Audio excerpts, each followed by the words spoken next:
Ba-da-da, ba-da-da, ba-da-da. Welcome back. I'm Barrett. It's good to see you.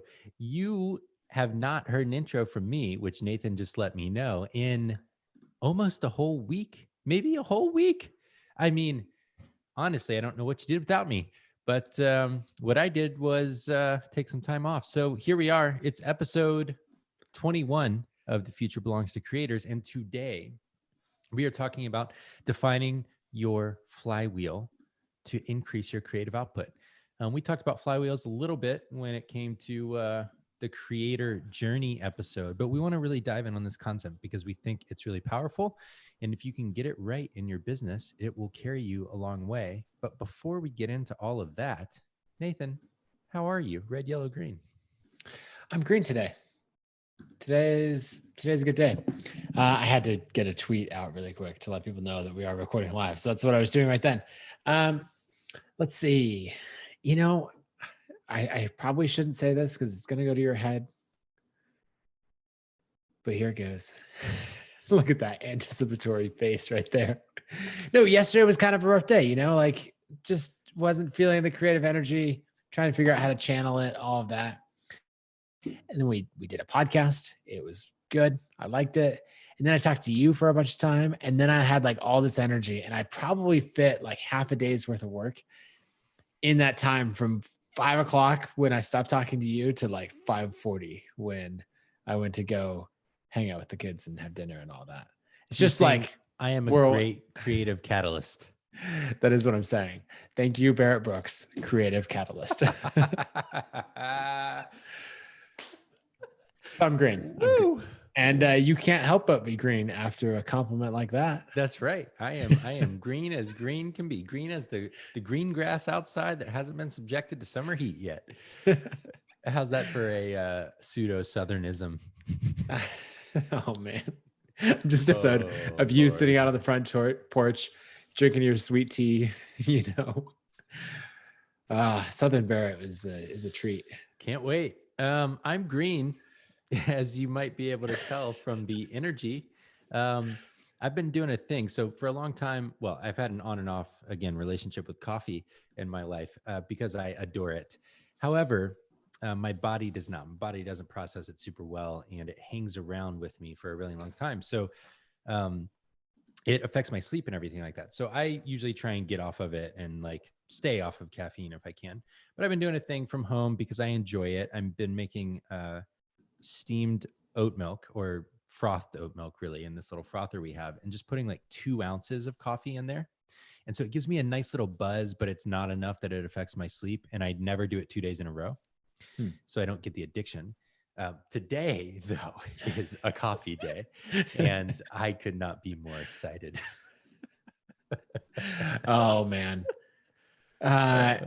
So apparently I can't remember if I've talked about this already on the show, but this pandemic has turned me into a coffee lover. Have we not? No, we haven't talked about this. No. So things that people don't know about me. I don't drink coffee.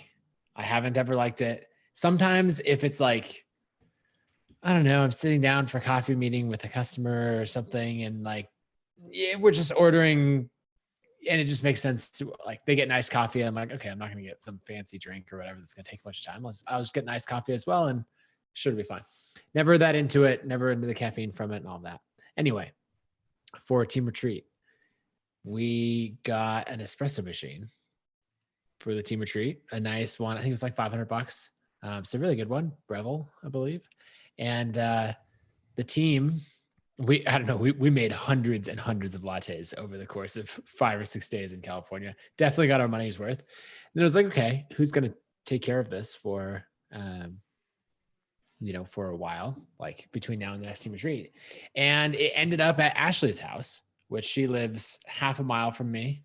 She's our director of operations. She's also my sister-in-law. We've been really good friends for a very long time. And she and her husband, Philip, were quarantine buddies. So they're the only people that we see during this quarantine. So instead of going to a coffee shop, my thing has been to go over to their house like once a week. And that's been like the outing. And they had the espresso machine, making coffee. I couldn't have chai tea lattes, which I normally do. Anyway, this is a long story, but the gist of it is that the quarantine has made me now like and enjoy coffee. And I've been making espresso lately and it's good. I'm so surprised. You're like one of two friends who has just always been like, nah, not interested. Yeah, but here we are. Also, the espresso machine's at my house now. So Plot twist. I think I'm supposed to give it back to Ashley at some point, but yeah, we'll see. Maybe it'll work its way around all the Boise Convert people before the next retreat.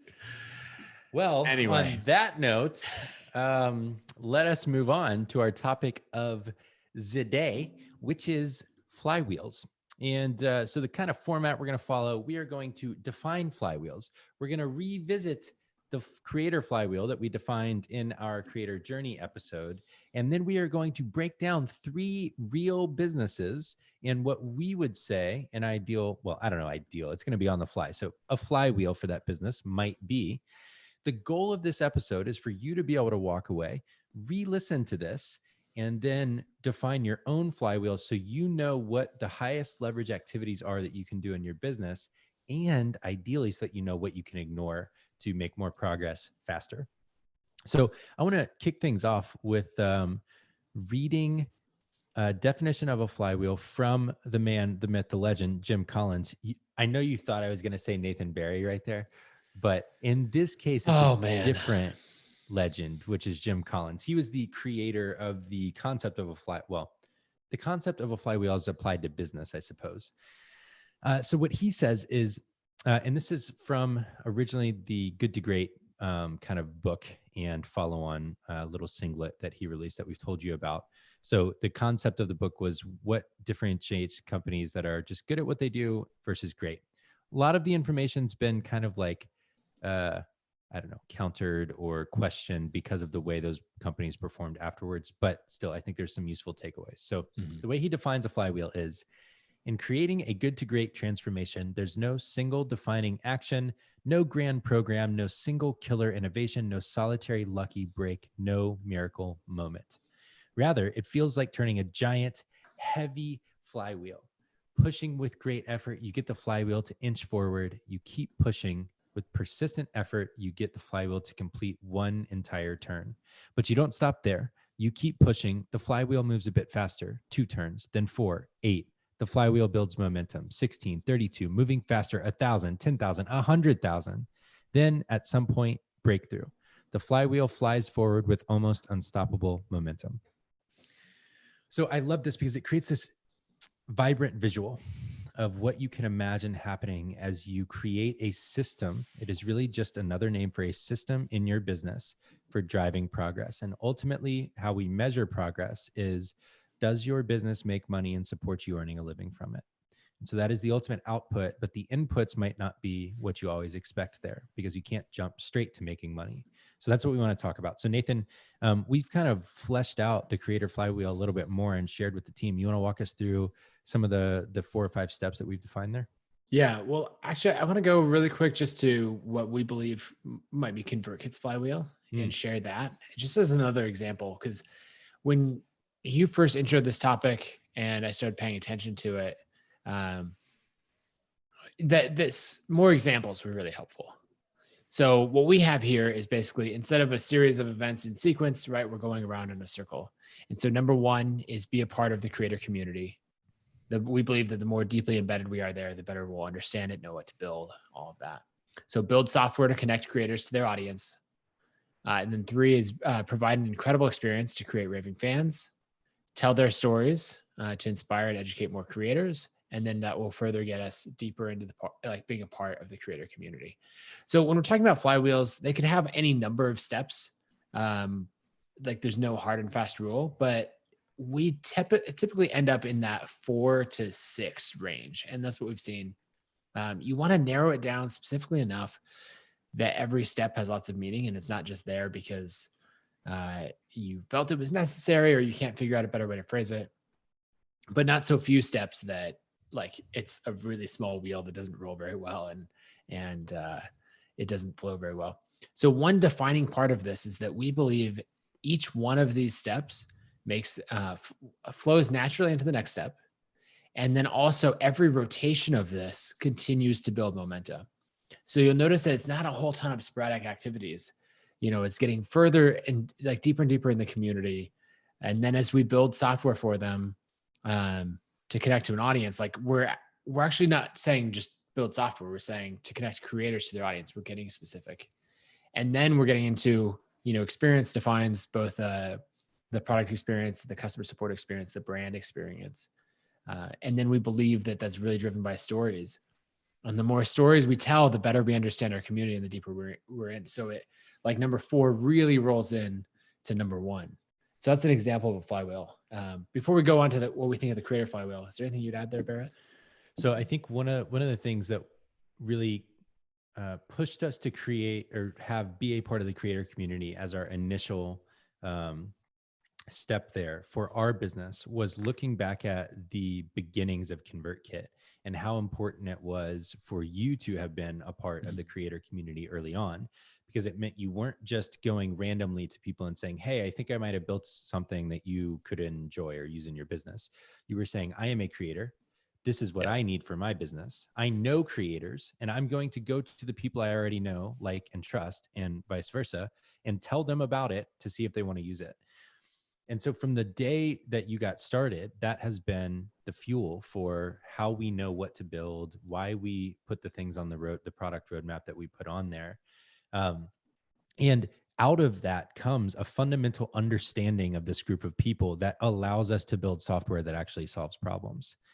And so for our business, that is necessary. We have to be embedded. And the bigger the company gets and the further away you and I are from being those early stage creators that are getting started with the tool, which, by the way, is one reason why it's valuable for us to be podcasting, writing, and the other things, is it keeps us connected to that. Right.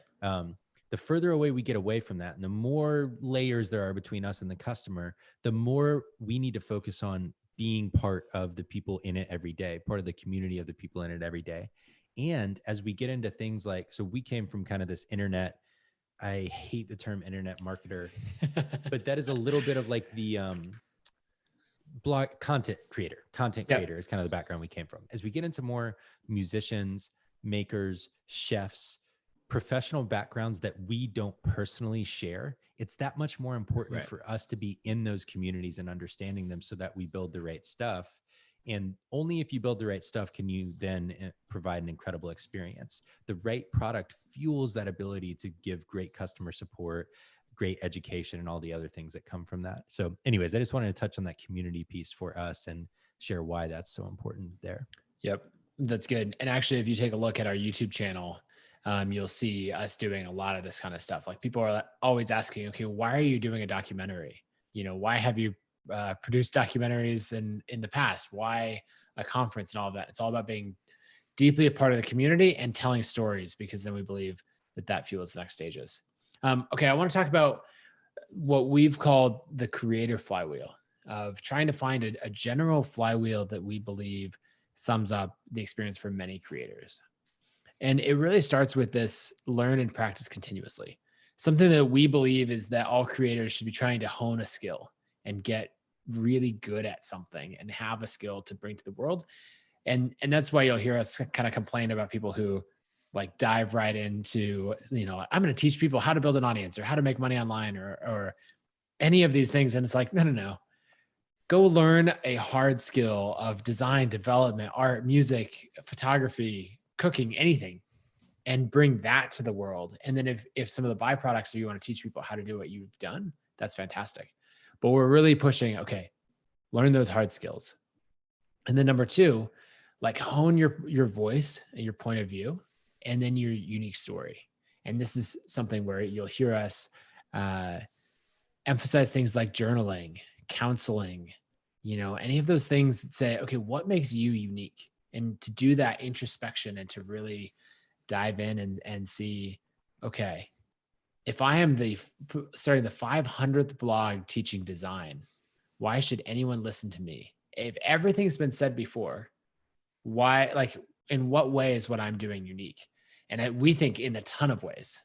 And so this step is about like finding what makes your point of view special. So the 2 things I would add up here to link them to yesterday's episode are, Learning practice continuously is kind of that ability piece of the taste and Mhm. ability. And the hone your voice and your point of view and your unique story is a little bit of that taste piece. It's Yep. what is your taste? And so that is both sides of that, the ability and the taste piece, in addition to just like your uniqueness and your story there. Yeah, absolutely. And then we roll into number 3, which is create and publish consistently. You will hear us say this until the end of time. That consistent creating is the biggest thing. Uh, and the more you do it, the easier it gets, right? Each next rotation is going to be easier. And then we have actively promote your content. You've heard us say that a million times. And then finally, 5, sell products to earn a living. And so people might think, okay, if these are in a line, if these are in a sequence, I go 1 through 5, and then I have completed my creator journey, and I am now a level 5 creator. I don't know what you would say here, but they think in that term, in those terms, like maybe I don't need to learn and practice more. I'm already an expert or something like that. And the truth is that it has to be a cycle that goes in around and around, because it goes right back into learning and practicing. Because if you're going to become a master at something, then you're going to put in an incredible amount of time and go through a ton of repetitions on it. Yeah, yeah, that's right. And if we couch this in the conversation about the creator journey, um, you can think of there being kind of like an on ramp and an off ramp to this flywheel for creators. And the on ramp is the getting started. That's all those stages we talked about of having that spark or something that encourages you to get started, doing the research, coming up with a topic, building the initial like website or platform. All those things are that ramp up. And then the ramp off sometimes is someone saying, I'm tired of this project, or I'm going to sell this project. We have a Mhm. friend named Jason Glassby, for example, who sold a business called the Paleo Plan that was built on this kind of cycle. And then he said, I don't want to do this anymore. So he sold it, made some money, and took a break. And now he's back into it with another site called Mostly Proud Parents, which I think is hilarious. He's got a good sense of humor. Um, and so there's like an off ramp as well where you shut down, move on from, or sell whatever you've been doing and then start over again if you're that kind of person. Or maybe you just go do something else and you have a career. Uh, that sounds weird. You have a job working for someone else Right. as a career as opposed to being an entrepreneur. Yep. That makes sense. Okay, so I think to your point earlier, we have really benefited from hearing examples of flywheels in really specific scenarios as opposed to just like random ones. So I thought we could go through, I don't know, we have like 8 minutes of content left. Let's see if we can do 2 or 3 minutes per business. Tim McGraw, who's a customer, country musician. Amber Lewis, I don't believe she's a customer, but she's a big on Instagram, has a big interior design firm, very popular online in terms of sharing her designs. And then Prince McClinton and the Art of Visuals, whose mutual friend lives in Boise, runs a big Instagram, originated as an Instagram community, has become much more than that for photographers. So let's kick off with Tim McGraw. If you had to kind of like guess his flywheel or apply the creator flywheel to his business, how would you think about that? Yeah, that's good. I mean, definitely the learn and practice continuously, it fits, right? Of the barrier to entry as a musician, I feel like is very high right now. Or in the amount of skill required, right? We're not going to become famous by like all the kids who like get picked up on YouTube or SoundCloud. You know, I think about like Justin Bieber or Billie Eilish, or like who started their careers very much in the digital age, had a ton of talent and skill and a ton of practice and time. And so I think that first step is especially important. Um, so yeah, I think that the creator flywheel really works. You know, it's funny, we have hone your voice as the second step. And for a musician, it's like, yeah, that that is the thing. It's like, what's your unique sound? Right. Um, I think it's both sound and I think story applies here a lot. I mean, most musicians are kind of telling a story, often of emotion in whatever they're mhm. creating. Whether it's like even an EDM producer, all the way up to a country music artist, they're using different forms of music to tell a story. And so I think this thing is probably really important to someone like Tim McGraw, where as he has life experiences, he needs to distill those down into relatable stories, or he needs to find writers who are telling stories that resonate with him, because sometimes, musicians don't always write their own music. Maybe they collaborate, or maybe Mhm. they actually perform a song someone else has written. And so I think it's for him, for any musician, their style evolves over time.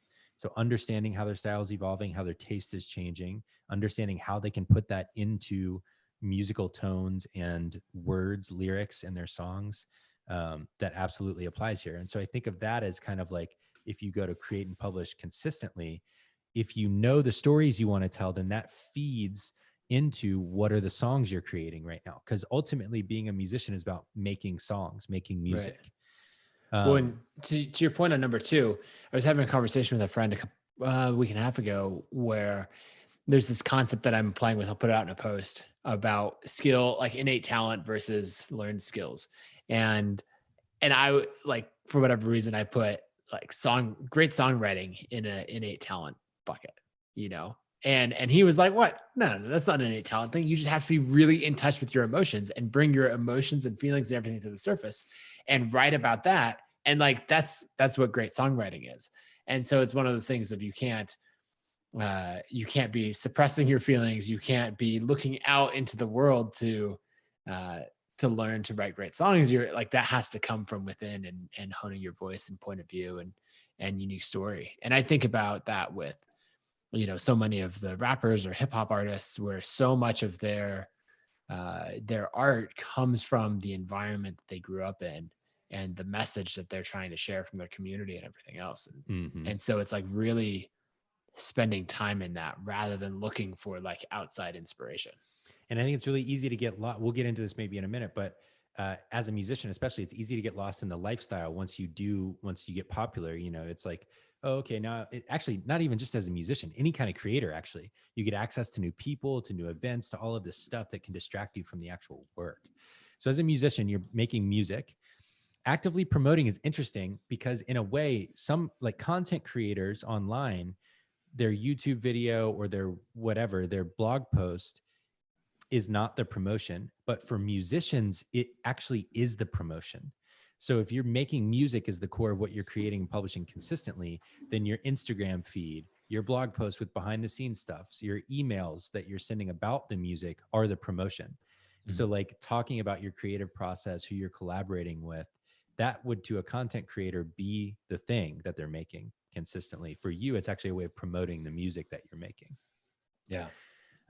The other way musicians promote that I would include in that step of the flywheel is touring. And Mhm. so some musicians have a really long flywheel, especially the big ones. You think about like a Justin Timberlake or uh, Lady Antebellum or any of these groups where they go on like long tours. They're going to make an album, and then they're going to go promote the living crud out of that thing over a long period of time. Before they come back around, they start the flywheel over again. And so their turns, they do feed each other, because it builds up demand for future music, but they're long because the creative Right. process is long. I think they're also going to get longer. Rotations of the flywheel will get easier and longer as you build reach and influence in these cases, right? I imagine early on in some of musicians' careers, like they're doing really tight cycles. And now, as you mentioned, like Justin Timberlake, he comes out with an album, like it's this big, like the stakes for the album are way higher. Like he can't just throw out and experiment with ideas in the same level.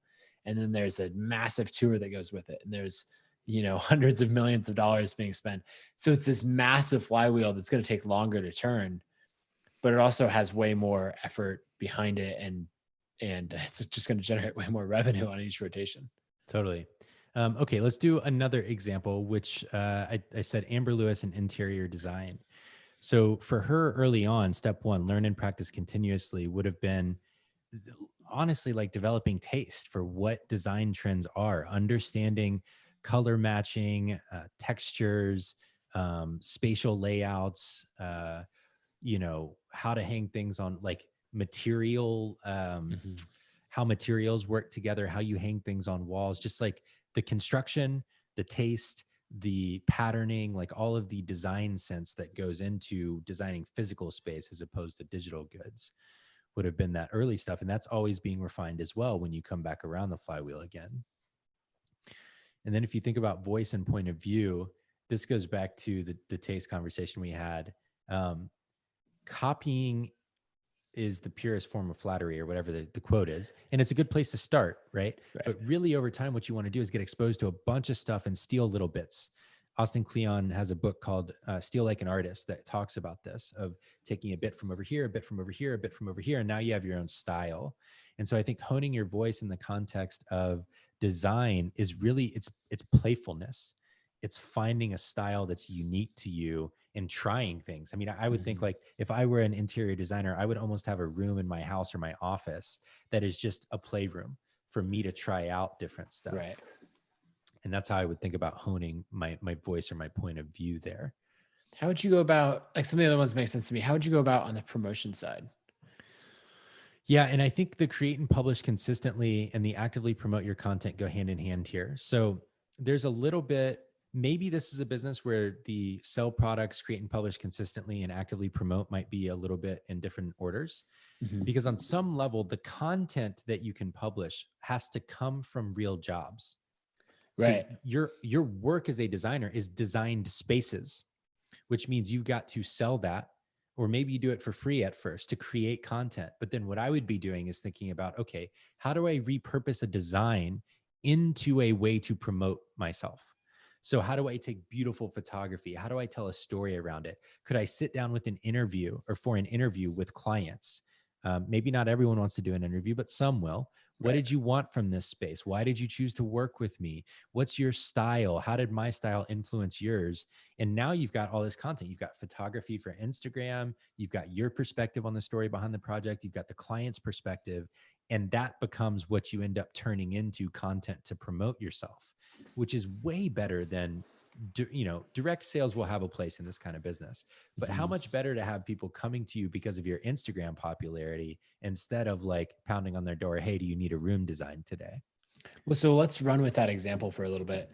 Because I think there's a lot of businesses, say, that are in this freelance or agency sort of stage where they're doing work for clients.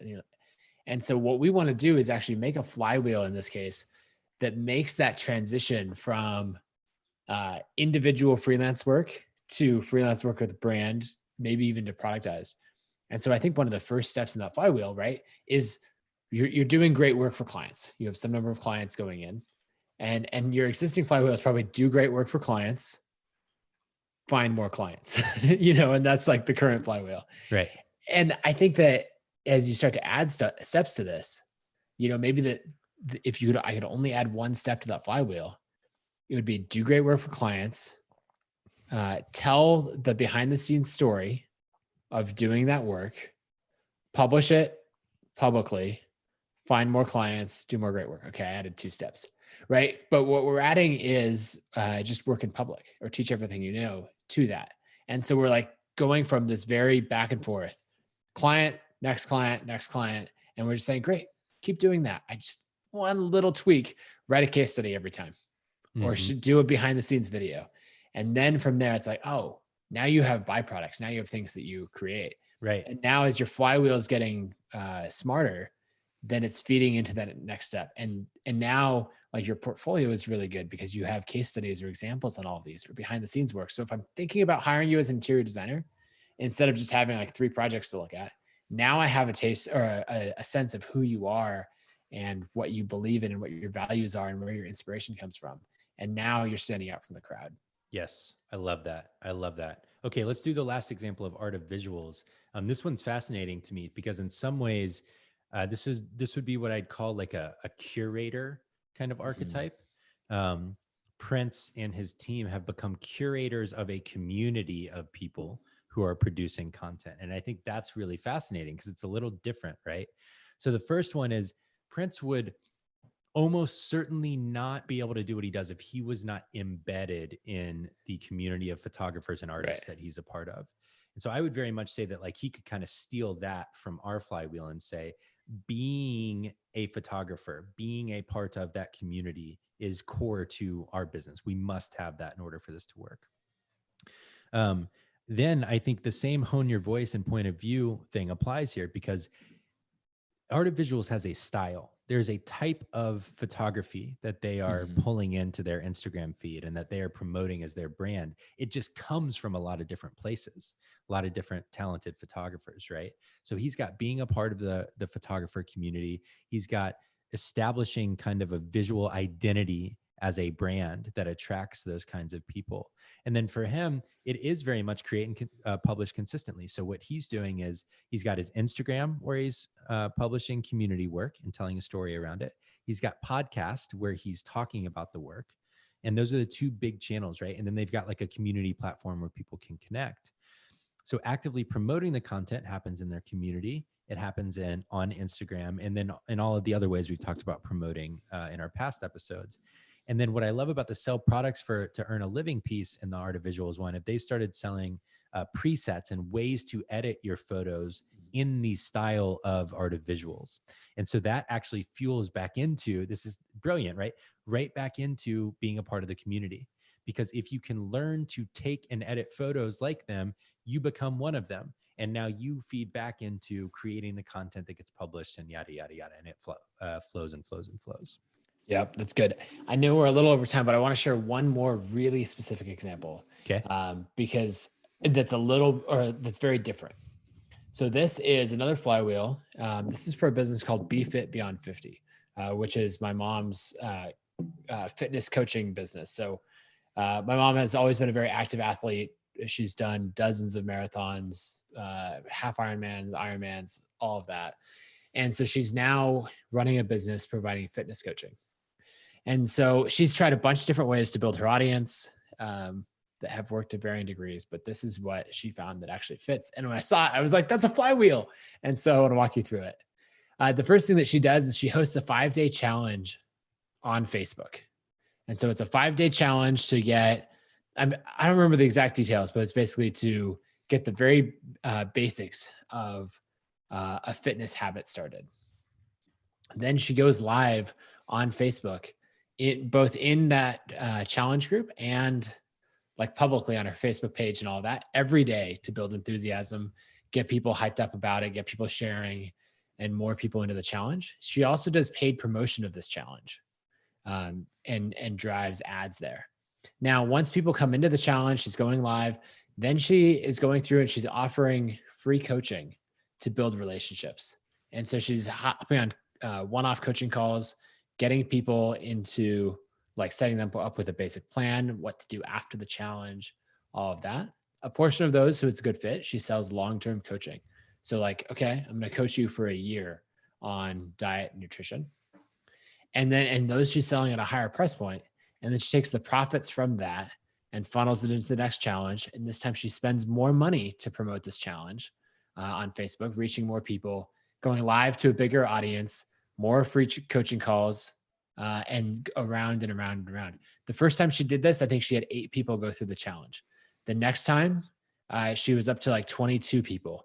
The next time was 50 people. The next time she spent more money was 200 people, and so on from there. And it's been crazy to see her build the email list and build the whole audience and just find one thing that works out of 1,000 different ways you could build an audience and community, and just keep working that over and over again. And she's just been able to tweak and refine the details. And like now it's starting to really hit its stride. I will save my wrap up thought for thought of the day here in a minute. But I think that's hopefully that was super helpful, is just hearing some examples. If you want to read more about flywheels, I've got a post on flywheels at barrettbrooks.com/flywheel singular. We'll post that in the show notes, and we'll see if we can get the images that you shared on the video live feed, Nathan, of the creator flywheel, convert kids flywheel in your mom's business. Let's do creator of the day. All right, Barrett, who do you have as a creator of the day? I don't have anyone today. I'll let you take this one. Great. My creator of the day is someone that we have done one of our I Am a Blogger documentaries about. So this is very much in that step of our flywheel as a business of sharing stories to inspire new creators to get started. Courtney Slazenik runs Click It Up a Notch.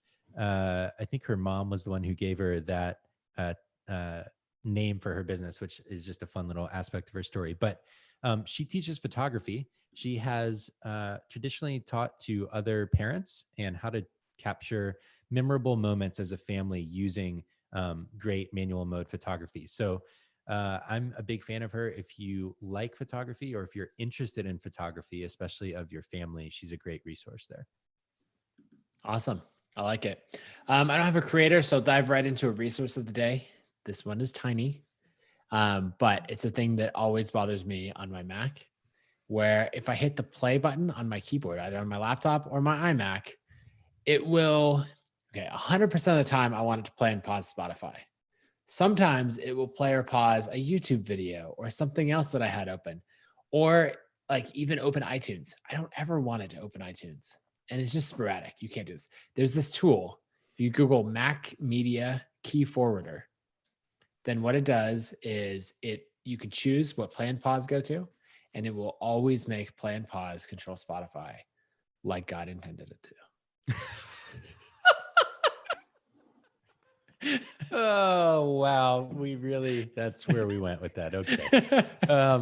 My resource of the day, oh boy, is I can't remember if I've done this app yet as a resource of the day, so I apologize. But if I have, Good Notes, great app specifically for iPad. Learned about it from our friend and sometimes listener, Sean Blanc. But I love pairing it with an Apple Pencil on iPad. It is the best replacement. I don't like replacing physical notebooks, but I've also found that searchability and referenceability is really helpful for me when I take notes. Mm-hmm. So it's the best replacement for a digital version of a physical notebook that I found using the Apple Pencil and Good Notes. Sean Blanc also recommends this little screen covering that makes it feel like you're writing on paper with the Apple Pencil. So that's kind of an interesting added layer there. But Good Notes gives you searchability of your written text, which is my favorite aspect of the whole thing. You can choose different paper templates and everything in the app and then use it as your digital notebook. So big fan of it. Sounds good. All right. You want to close this out? My thought of the day. When you find your creator flywheel and you prove that it works like your mom has and she sees it turning faster and faster, one of the first things I think you will find is that you will have a tendency, or let me replace this. I had a tendency to go find other things to spend my time on. The more successful you are, the more you will have opportunities to spend your time on things that do not lead to the success of your business. So what I would say to you is if you can find your flywheel, you can prove that it works, then you have to stay focused. You have to know that it gives you permission to say no to everything else that does not fuel the flywheel, or else, especially if you get distracted too early, you will end up with an almost success that you might end up regretting for a very long time because you didn't stay focused on the activities that drive business results.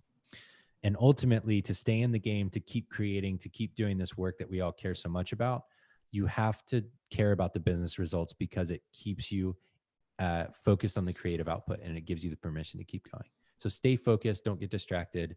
Once you find your flywheel would be my thought of the day. Sounds good. I love it. All right. Thanks for tuning in. And we'll see you all later. See you tomorrow.